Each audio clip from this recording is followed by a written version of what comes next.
Well, hello, YouTube fans. How are you today? Well, thank you for tuning in today's vlog. I'm going to share with you and how to make a flickering light circuit for Halloween of 2015.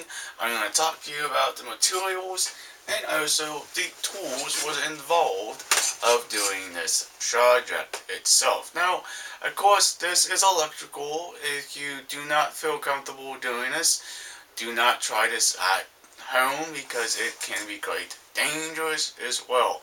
But you can see I have everything torn apart again. I originally had it all together and tested it out, but I tore it apart just for you. And we're going to go ahead and assemble all these parts and components, and we're going to put everything together. Now, let me just explain to you why I am building this flickering light circuit, because I want something completely different for this year's Halloween, and I'm going to place this outside somewhere for it can be kind of a spooky era kind of thing. And let's talk about some of the tools was involved of making this project happen. Now, I'm going to share with you how to use a drill. And that's one thing the reason I had to use a drill for, was to drill out a hole in one of these plastic caps for a 20 amp fuse, just to be able to protect the circuit. Now, of course, this is an option. You can put a fuse or no fuse, that's totally up to you. And a couple Allen tools, got some scissors, a couple different size screwdrivers, a Phillips, and a flathead, a adjustable connection wrench. That's what this is, to able to install this watertight grommet for the flex cable, and of course wire strippers, crimp tool like this one to crimp on some wires, ace file to shorten the base of the plastic housing. I had an issue, it didn't all fit in this metal junction box, and it's like I was trying to figure out how it would actually fit. And of course we had a heat gun, and a soldering iron. Just a Radio Shack 30-watt soldering iron here, but that's what I use to solder a couple wires to the fuse box itself, like here, and I will bring that all up to you. Let's go ahead and get some of these tools off my desk, and we can start building this unit and testing it and everything else. And it actually truly does work, and I really like the idea of how this machine and stuff works all together. It's kind of cool. And we'll take out the soldering iron. And no, don't worry, the soldering iron is not plugged in. I just had it sitting there on my table. It's not plugged in. Okay? Not worried about burning any type of hole in my bed or anything like that. It's totally safe. Now, one thing we're going to need, of course, you guys seen this so many times, my GFCI outlet tester. This is what I use for all my electrical projects. I have that off on that side, on the corner side. Gonna need some heat shrink. Heat shrink is the tubing to heat shrink around electrical wires and everything, but we're not gonna need these. We're gonna put those off to the side. Gonna need electrical tape. I'm not gonna use this right now. This will be later on. Put that off to the side as well. Now, here is also my material to put this unit together. And the one thing is, we're going to need solder. And that's my incandescent light bulb, 25-watt flame style bulb. And you cannot use a LED or a fluorescent compact bulb. It will not work with this project. Now, the one thing you're going to need is this. You can see I already stripped the ends, already stripped for you and everything.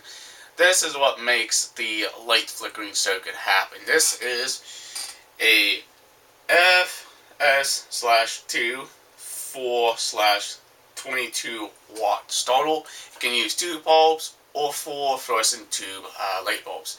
This I salvaged out of one of my own fluorescent lamps, but I had an issue with one of those. The transformer died and just kept this little unit and put it in this type of circuit.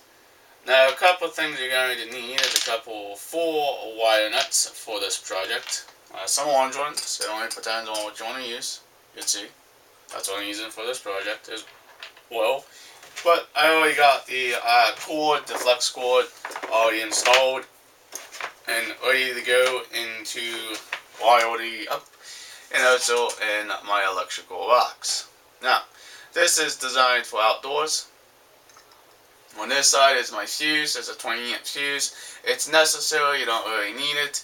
And also, all the way down here, she is metal, she is earth and ground, and this is an 8-foot flex extension cord.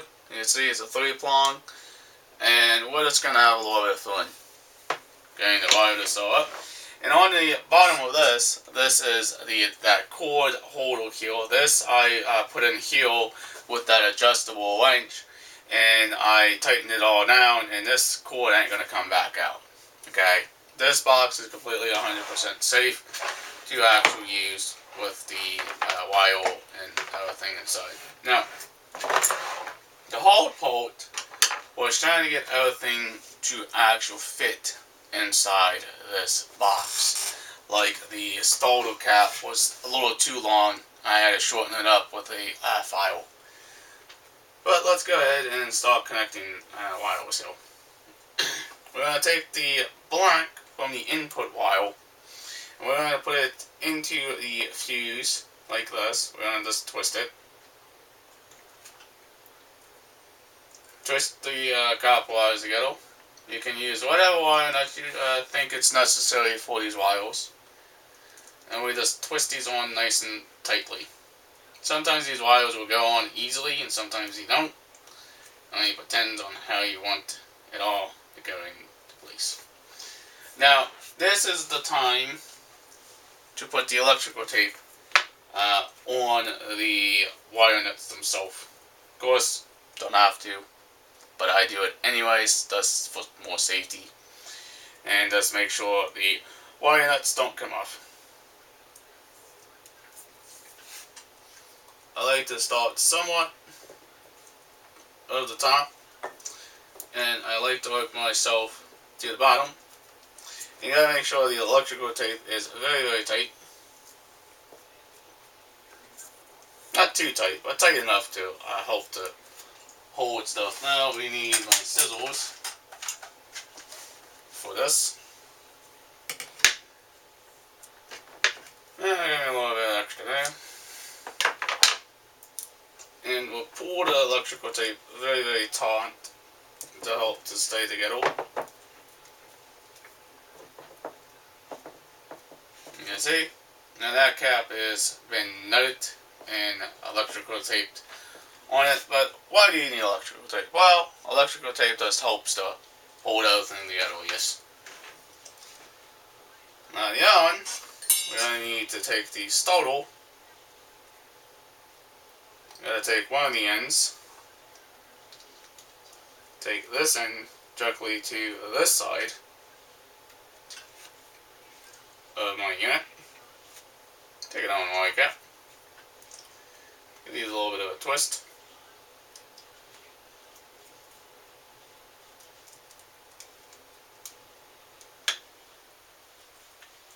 Now the wire nut should be able to grab the actual wire itself to help to twist on.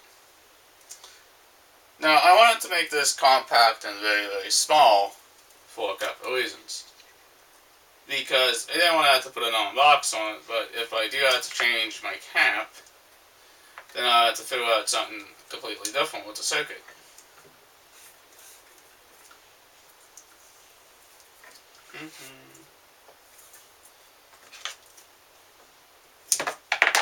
Oops. There's all sorts of different ways you can build the light flickering circuit. You can use a socket, or you can turn around and use a outlet as well.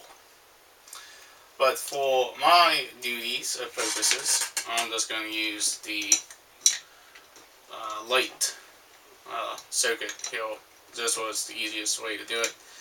And just gotta tuck the wires down in the box, not to be absolutely in the way of anything. Now you put the little circuit down below. Make sure it all tucks in nice and neat. Now I added the fuse for a couple reasons. For a protection of making sure nothing shorts out or nothing goes bad over time. You know, that kind of stuff. Now remember, when we're dealing with a very, very small box, we gotta make sure we just kind of like tuck everything down and out of the way. That's the mostly important thing. Now, so far we're getting now. This is how the circuit's gonna look like. Bring it closer for you. You can see. The only two wires we have left is the neutral and the on hot side. It's going to the lamp socket itself. Now, do not forget to put your level O-ring or flat level O-ring on here. And just make sure that cap stays nice and tight in there. You don't want that to be moved. Now, the one thing you could have done with the socket, you could also hot glue it into place. But I'm just going to leave it into place by the friction of the level O-ring or flat level piece here. Now, take these, take that, time to put the neutrals together. And this is a very simple circuit. It's very easy to work with. Make sure you trim and cut, and make sure you get the wires all nice and neat. The exact same length for the wire nuts to fit on perfectly fine. Now, sometimes these will be a pain in the butt. Don't want to tighten it too much. And see? And that, what I just did, I would tighten the wire nut too much. Now I'm going to have to use a different wire nut. May have to end up trimming this. But for this demonstration, I'm just going to go ahead and leave it that way.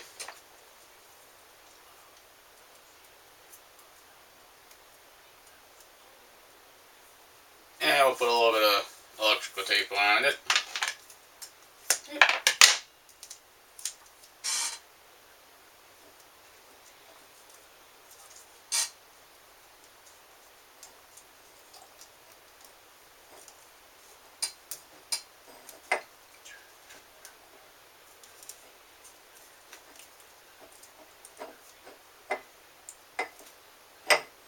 Now, let's take this piece. And I actually do have an on wire nut. I'll be right back.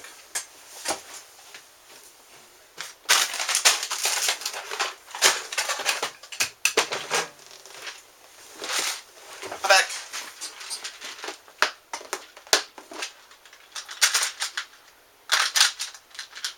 Gotta look for my bins of wire nut too.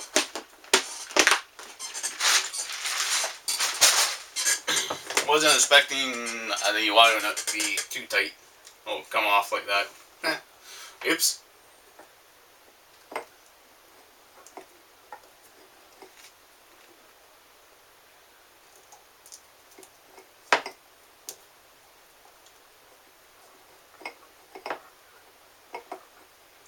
Now let's see if we don't break any more wires out. You know, you don't have to like tighten them so tightly. If you tighten them so tightly like I just did here, you end up breaking the wire. And that's Not a good thing.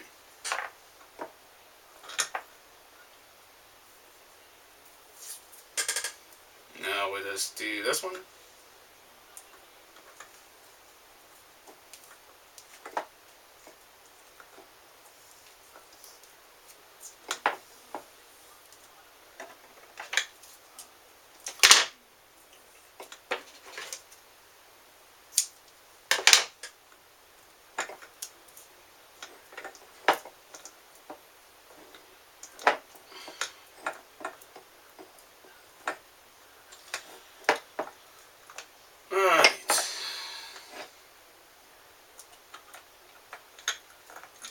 Yeah, the fun tricky poke.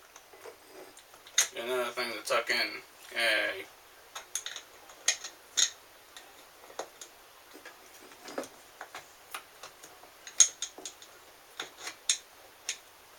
And now, let me take them over in here. Let me take them.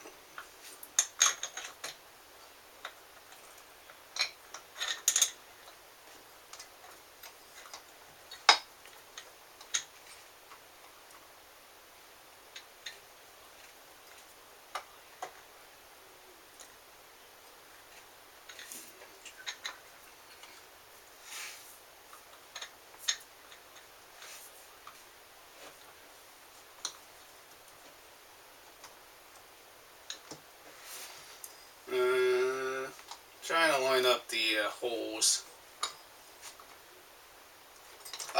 You get the gist, Hill. I do apologize. Alright.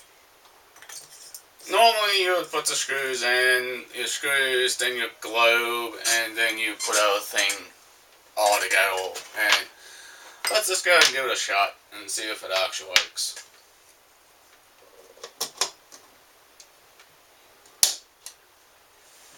And there you go, now you got yourself a light flickering circuit. Alright, if y'all are new to this channel, please hit that subscribe button, leave a comment down below. Please like, please share, peace out, bye guys, we'll hopefully see you in the next vlog. I do apologize if this vlog was a little too long. Alright, peace out, bye.